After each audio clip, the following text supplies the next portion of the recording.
lagu sulama sekali jarang nyanyi. Dan tong nyanyi mengingatkan masa-masa kecil kita dulu. Waktu kita Natal. Saudara-saudara, ada yang Natal pakai kue natsar ya. Ada yang Natal pakai kue bolu. Tapi malam hari ini kita Natal bersama-sama dengan Tuhan. Nah, namanya juga Gereja City of Praise. Jadi Natalnya juga menyanyi, saudara ya. Karena malaikat menyanyi, gembala menyanyi, semua menyanyi, saudara juga menyanyi. Haleluya. Tadi kaum wanita menyanyi paduan suara. Hari ini ketong paduan suara rame-rame semua, saudara-saudara ya. Bilang kiri kanan siap ketong paduan suara.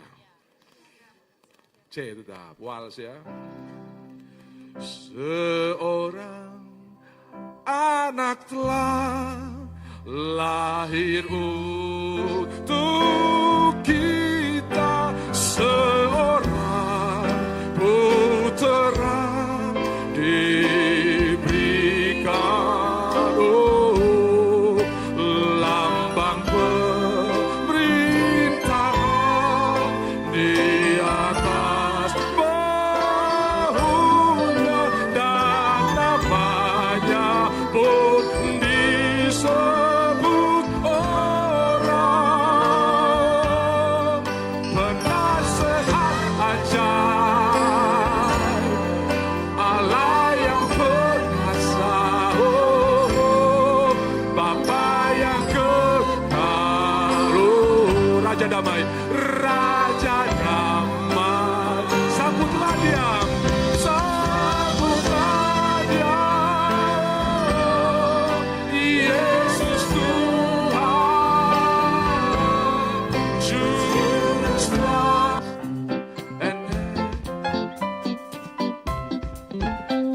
Let every...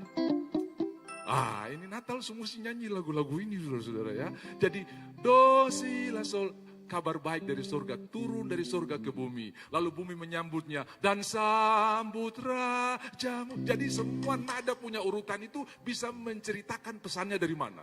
Jadi begitu, do si la sol, berarti ini dari surga turun ke bumi. Lalu bumi menyambutnya, dan dari bumi ke surga, putra jamu. Nah itu, semua orang bersuka cita ketika kita menyambut Juru Selamat ini. Saudara-saudara, kata sekarang itu diambil dari Alkitab New King James Version, karena di Alkitab bahasa Indonesia tidak ada sekarang. Di Alkitab bahasa Indonesia Lukas 2 ayat 15 cuma bilang, marilah kita pergi ke Bethlehem. Tapi di dalam bahasa Inggris, let us now go unto Bethlehem. Ya, sekarang marilah kita pergi ke Bethlehem. Ya, marilah sekarang kita pergi ke Bethlehem. Jadi Bapak Ibu yang dikasihi oleh Tuhan, dengarkan kabar baik, bukan besok, bukan nanti, bukan minggu depan, bukan bulan depan, tapi sekarang juga engkau bisa mengalami sukacita, kelepasan, kesembuhan, kemenangan yang Tuhan janjikan sekarang. Semua bilang sekarang. Dalam bahasa Inggris Ibrani 11 disebut now faith is, sekarang iman adalah. Jadi bukan nanti, bukan besok. Ketika saya berkata kepada anak saya, nak, nanti papa pulang, papa bawa silver queen buat kamu. Silver queennya belum ada, papanya belum pergi ke kantor dan beli, dia belum pegang apa-apa, tapi dia langsung berkata, hore, saya sudah punya silver queen. Saya tanya, silver queennya sudah ada atau belum? Tapi horenya kapan? Sekarang. Bisa bilang amin. Waktu saudara berdoa kepada Tuhan, Tuhan berkata, aku sudah menjawab doamu. Sudah kah belum? Belum. Tapi horenya kapan? Sekarang. Semua bilang sekarang. Sukacitanya sekapan? Sekarang. Tuhan berkata, oleh bilur-bilur Yesus, kamu sudah disembuhkan. Tapi buktinya masih ada penyakit. Kapan kita bersyukur? Sekarang. Semua bilang, waktu dompetmu tinggal KTP, tapi Tuhan berjanji, Allahku akan memenuhi segala keperluanmu menurut kekayaan dan kemuliaannya. Kapan kita haleluya? Boleh praktek nanti ya saudara-saudara. Kalau tahan angkot lewat terus, kapan bersyukurnya? Sekarang. Haleluya. Kalau insentif tertunda, kapan bersyukurnya? Nggak bisa, Pak, itu nggak bisa. Nggak bisa, itu hak kita. Kalau THR-nya berkurang, kapan bersyukurnya? Sebab Natal berarti karena Yesus ada di hati kita, bukan karena THR-nya banyak. Yang setuju katakan amin. Kasih tahu di kiri kanan, mama kau sudah dengar itu. Ya sudah. Haleluya, haleluya.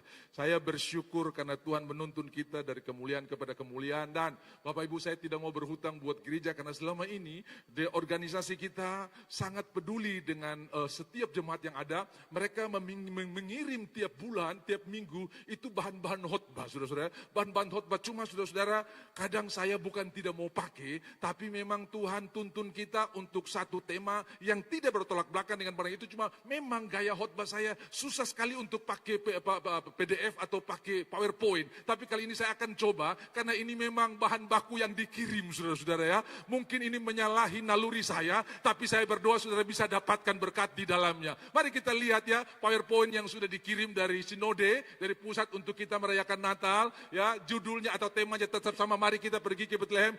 Silakan tayangkan slide yang pertama. Nah, marilah sekarang kita pergi ke Bethlehem. Lukas 2 ayat 15. Saudara-saudara, nanti dalam rentetan Natal mulai dari minggu depan tanggal 15, kemudian tanggal 22,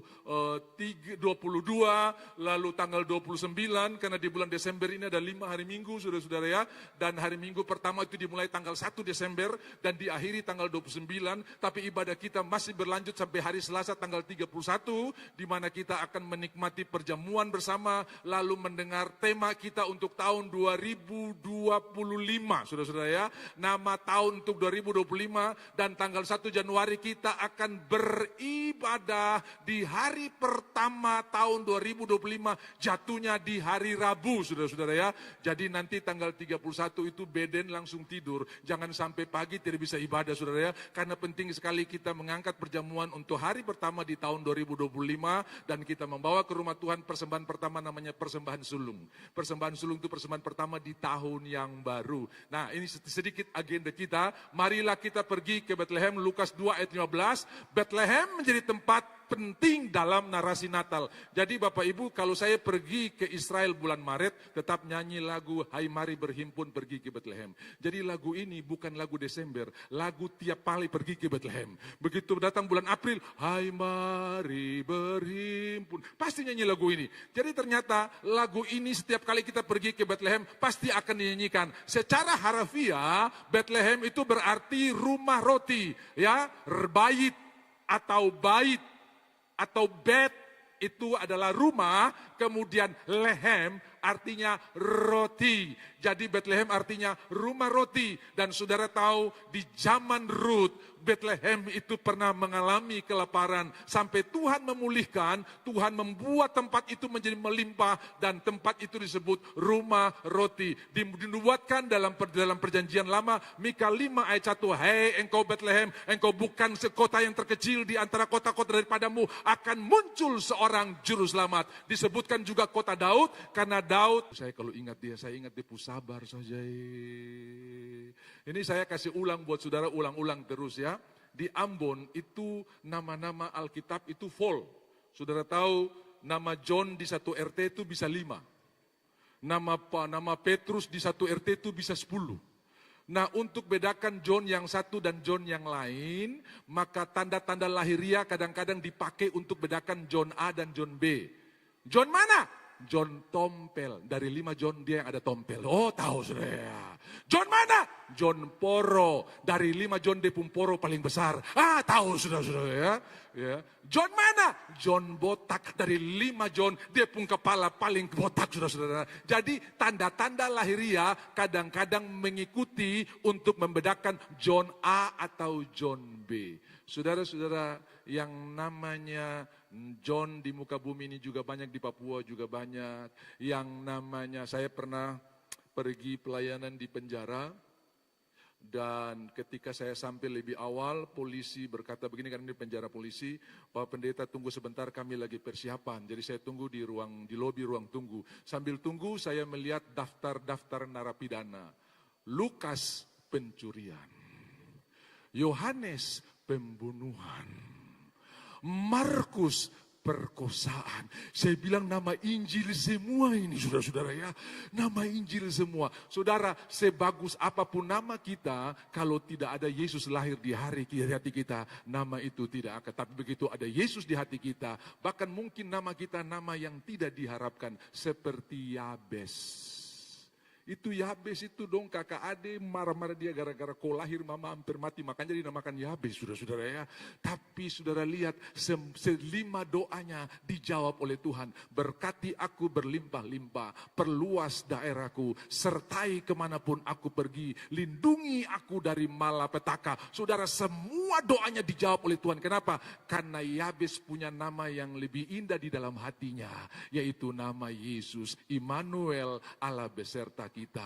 Daniel itu dimasukkan ke diklat Babilonia, namanya harus diganti menurut nama dewa yang ada di Babilonia dan diganti dengan nama Belsasar. Belsasar itu nama dewa yang paling terkenal. Lalu Misael, Asaria, Hananya, nama Ibrani, masuk diklat di Babilonia, harus diganti dengan nama-nama dewa di Babilonia, namanya Sadrak, Mesak, Abednego. Sepertinya nama-nama tidak indah, tapi di hati mereka ada Yesus. Bapak Ibu, yang penting sekarang isinya, bukan casingnya.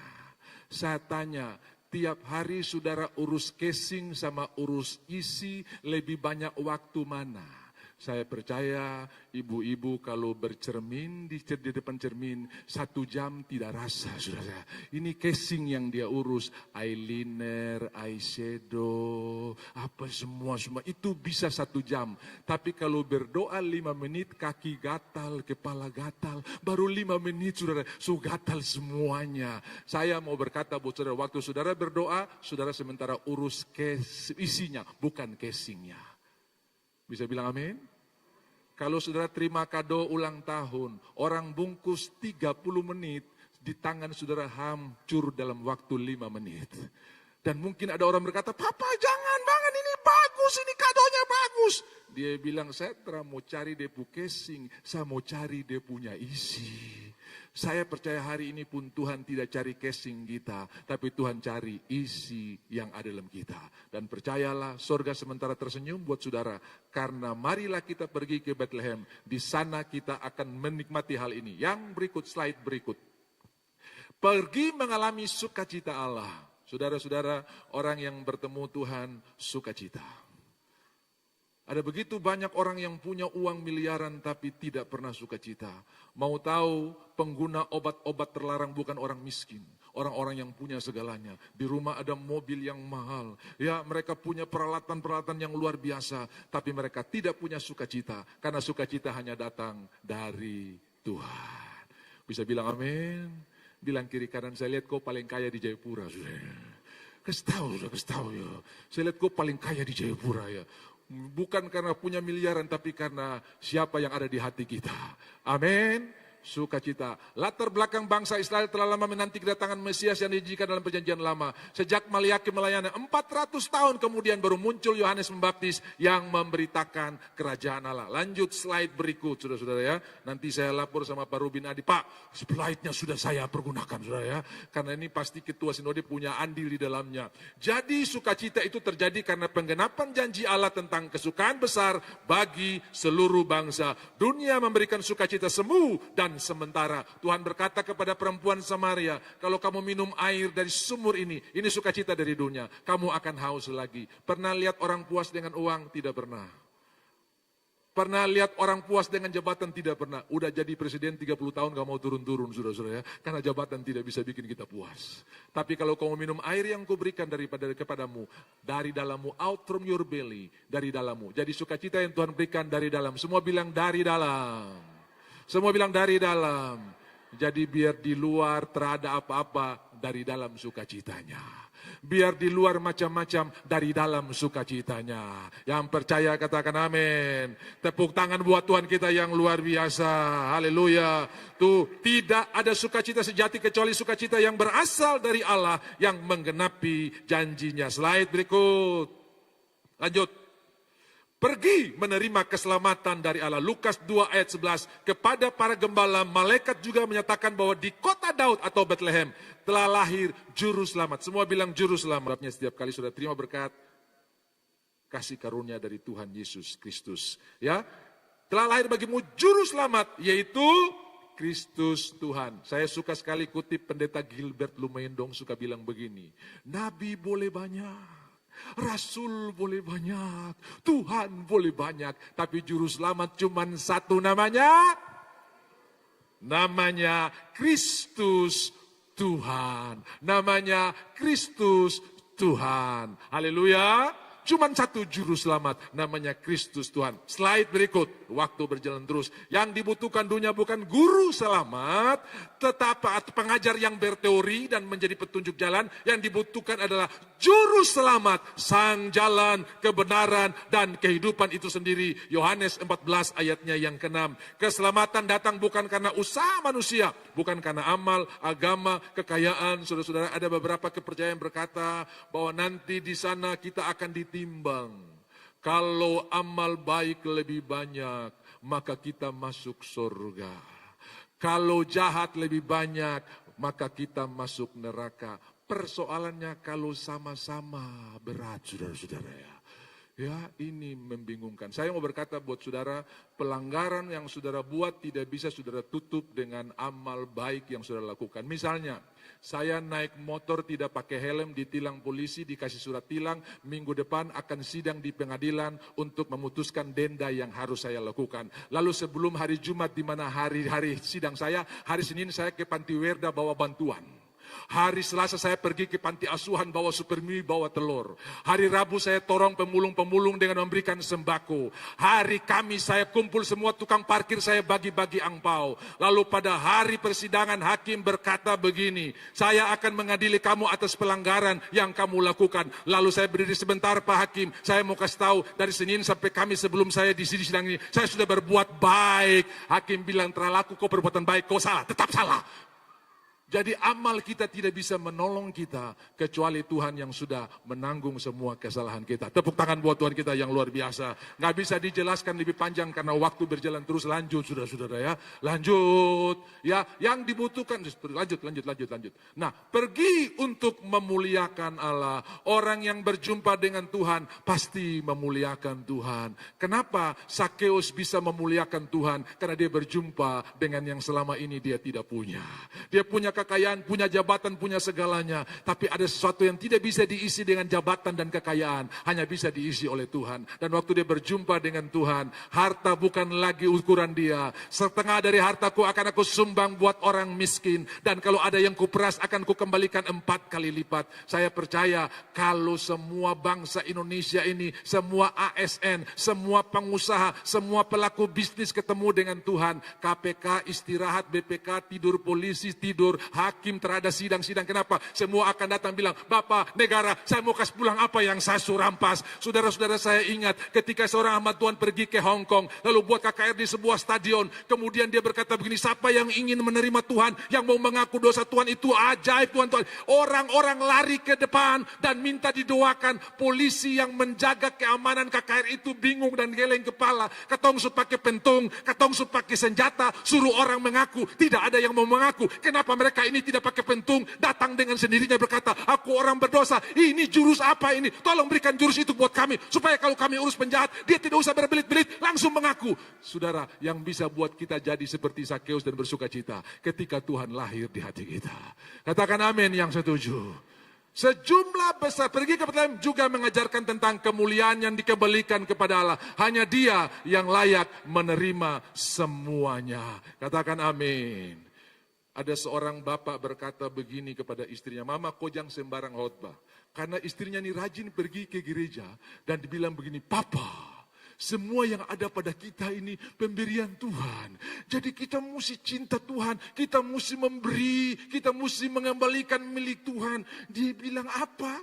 Tuhan punya, ini saya yang kerja banting tulang, banting pintu, banting istri, banting anak. Sampai saya bisa dapat semuanya ini. Mana berbaik buat orang ini. Dengan sederhana ketika orang itu telah selesai marah-marah pendeta, dia berkata begini, Bapak, kalau bukan Tuhan kasih perlindungan, mungkin Bapak Bapak sudah ditabrak di jalan. Kalau bukan Tuhan kasih perlindungan, mungkin virus sudah hajar Bapak punya otak, Bapak sudah bisa game over. Kalau bukan Tuhan yang jaga, Bapak punya makanan, Bapak punya minuman, mungkin Bapak sudah selesai dari sejak lama. Tapi kalau Bapak bisa hidup sampai hari ini, Tuhan setia dengan janjinya. Dia berikan oksigen tiap hari buat manusia. Walaupun manusia tidak memuliakan dia, dia tetap mengasihi mereka. Ini Bapak ini tiba-tiba jatuh air mata. Dan dia bilang begini, Mama, minggu depan Papa juga mau pergi ke gereja. Selama ini Papa tidak sadar kalau apa yang ada pada Papa itu adalah pemberian Tuhan.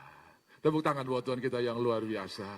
Segala kemuliaan hanya bagi Dia. Karena apa yang ada pada kita adalah pemberian Tuhan. Sudah bisa bekerja karena Tuhan memberikan kekuatan. Ya, sejumlah besar bala tentara sorga dan malaikat menyatakan kemuliaan bagi Allah di tempat yang maha tinggi dan damai sejahtera di bumi di antara manusia yang berkenan kepadanya. Slide berikut. Ya, sudah terakhir. Puji Tuhan. Haleluya. Para gembala melakukan hal yang sama. Mereka berangkat ke Bethlehem dan berjumpa dengan bayi Yesus. Mereka memuji dan memuliakan Allah. Mau memuji Tuhan? Haleluya. Tadi tim praise and worship bernyanyi segala kemuliaan hanya bagi Tuhan. Nah, salah satu hal yang paling sederhana adalah haleluya. Amin. Coba semua bilang haleluya. Coba papa-papa, pria-pria bilang haleluya yang keras. Haleluya. Mama-mama haleluya. Oke. Kita menyeberang Yordan menuju ke Kanaan. Meski banyak rintangan, maju terus sampai menang. Apapun terjadi, haleluya. Mama-mama sekarang yang haleluya. Meskipun mentega mahal. Kita tidak bisa bikin kue Natal Bapak Pendeta, ini mahal semua, naik barang. Insentif belum turun, THR belum turun, barang-barang sudah naik duluan. Saudara. Tapi saudara-saudara, Natal yang indah itu Yesus lahir di hati kita. Amin. Haleluya. Bapak-bapak, meskipun sepatu lama. Apa tuh haleluya maksudnya? Tetap ke gereja, saudara-saudara ya. Tetap ke gereja. Jangan ada yang bilang begini, sata getra gereja kalau sepatu terabeli. Tapi apapun terjadi, gembala-gembala memuji Tuhan, jemaat Tuhan juga memuji Tuhan, semua kita memuji Tuhan. Mari tundukkan kepala sejenak, kita berkata, Tuhan Engkau baik, Engkau luar biasa, Engkau sangat mengasihi kami, Engkau ajaib dan luar biasa. Dengan sukacita dan dengan hati yang bersyukur, mari kita kembalikan segala kemuliaan hanya bagi Tuhan. Sambil menyanyikan lagu ini, sesudah itu saya kembalikan kepada yang memimpin acara ini. Mulia sembah Raja, mulia bagi Yesus, bagi Yesus, puji hormat dan kuasa. Sama-sama mulia. Mulia agung kerajaannya, agung kerajaannya dari surga, dari surga datang untuk segenap umatnya. Dipuji, dipuji, ditinggikan namanya Yesus. Hormatlah, hormatlah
saudara, di dalam liturgi persembahan itu terpisah dari khotbah. Tapi malam ini saya digerakkan Tuhan untuk berdoa. Kalau nanti saudara liturgi, nanti saudara cuma akan dihantar nyanyian, tapi hari ini sebagai gembala. Saya akan berdoa buat persembahan yang sudah siapkan. Dan kita skip nanti sebentar yang persembahan yang akan ada berjalan di tengah jalan. Kita sudah majukan hari ini karena saya ingin berdoa. Supaya saudara mengalami kelimpahan di hati saudara. Saudara punya kemurahan hati yang luar biasa. Karena Yesus berkhotbah dalam Matius pasal 5. Berbahagialah orang yang murah hati. Karena mereka akan beroleh kemurahan. Mari saudara, sambil kita tundukkan kepala kita berdoa, Tuhan aku mau beri sesuatu untuk kebaikan Tuhan. Karena sudah di akhir 2024, dari 1 Januari sampai 8 Desember, Engkau pelihara dengan begitu banyak tantangan. Lebih banyak kebaikan Tuhan, lebih banyak kemurahan Tuhan daripada persoalan. Sebab kasih setia Tuhan lebih banyak, lebih besar daripada persoalan kita. Kasih setia Tuhan lebih besar daripada hidup. Tuhan, hari ini kami akan membawa persembahan kami. Tuhan berkati setiap benih yang sudah kami siapkan. Kami bersyukur karena kami boleh duduk bersama-sama sebagai keluarga di rumah Tuhan merayakan Natal. Kami boleh bersyukur karena kami boleh menyembah Tuhan bersama-sama. Bersyukur karena kebaikan Tuhan yang luar biasa. Dan hari ini sebagai tanda ucapan syukur karena pemeliharaan Tuhan yang luar biasa, kami akan menabur untuk pekerjaan Tuhan. Tuhan memberkati setiap benih yang ditabur, diberkati oleh Tuhan. Terpuji namamu Tuhan. Di dalam nama Tuhan Yesus hamba berdoa. Setiap yang dikerjakan Tuhan akan buat berhasil. Setiap perjalanan Tuhan akan lindungi. Pintu-pintu yang tertutup akan Tuhan bukakan. Dan kami punya hati akan melimpah dengan ucapan syukur. Dan di pikiran kami yang ada adalah kebenaran firman Tuhan yang kami renungkan baik siang maupun malam. Di dalam nama Tuhan Yesus Kristus kami berdoa dan mengucap syukur. Haleluya.